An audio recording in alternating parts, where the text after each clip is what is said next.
Francis Ngannou was thoroughly impressive in his split decision loss to Tyson Fury. Undoubtedly, it was a factor in him getting this fight in the first place, but it's also a reason why he's going to lose it.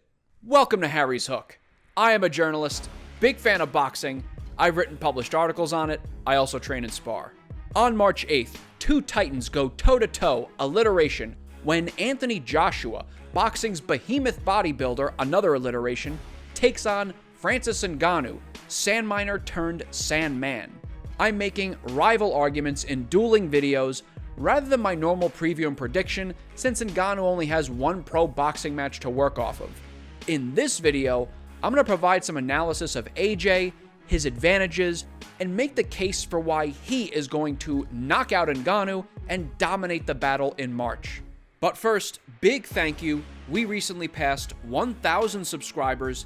I greatly appreciate your continued support in growing this channel and our boxing community. Both AJ and Ngannou are imposing physical specimens, standing at 6'6" and 6'4" respectively, and combined, over a quarter ton of heavyweight. Even though they're both built like action figures and exceptional athletes, a big edge for Joshua is that he absolutely will have the skill advantage.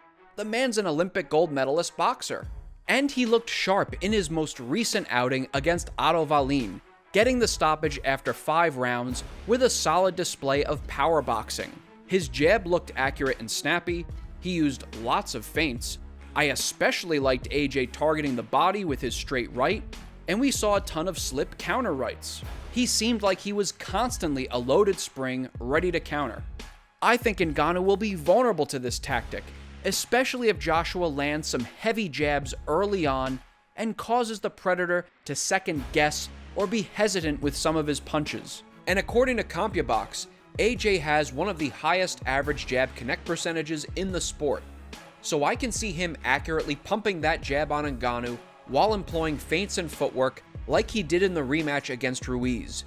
But something tells me that after he softens up Ngannou, he'll go for the stoppage, since he's previously one-upped Tyson Fury by stopping Klitschko, and most recently, Wallin. Another important factor in Joshua's favor, his athleticism. Now don't get me wrong, Ngannou is a great athlete in his own right, and he showed it in that fight against Fury. But AJ's taller, and every bit the athlete Ngannou is, and then some. Joshua's 34 years old with quicker feet. Ngannou, 37, and has a bummed knee. Not only quicker feet, AJ also has quicker, more second-nature muscle memory. Ngannou certainly trained his boxing skills over the course of his MMA career, but Joshua is just going to have a practiced ease with firing off counters like this in round 5 when Otto Wallin threw a left and Joshua slipped and fired back with a quick, powerful 2-3. And if he hurts Ngannou, we know he can follow up with devastating combinations more dangerous than what was coming from Fury. And Fury caught Ngannou pretty consistently with his jabs and landed some good rights. You take too much of that from Joshua, especially the right hands, you'll be kissing canvas. Ngannou said that he definitely felt the Gypsy King's power. No doubt he did, but still, it's not like AJ's. And of course, Ngannou has big power of his own that AJ needs to be wary of. But even if he does wind up hurting Joshua, we know that the Brit has heart and recuperative ability, especially if he can buy a bit of time.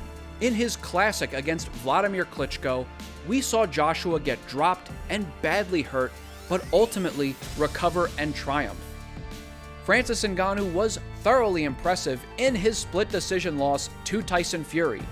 Undoubtedly, it was a factor in him getting this fight in the first place, but it's also a reason why he's going to lose it. Performing that well against the WBC heavyweight champion in your pro boxing debut puts everyone on notice, including AJ. The cat's out of the bottle. The genie's left the bag. Fury may have taken Ngannou lightly, and that's not to take anything away from Ngannou, it's really more of a dig at Fury. But Joshua must, and I think will, train and fight with utter seriousness. No one can underestimate the Predator anymore, so he should be facing a fully prepared and motivated Anthony Joshua. that element of surprise is now gone. And that spells disaster for Francis Ngannou. And that right there is Harry's hook. Again, be sure to check out the counterpart to this video where I argue the case for Francis Ngannou. As always, let me know what you think in the comments. How do you see this fight playing out? Who do you have winning? And what do you want to see next from each fighter?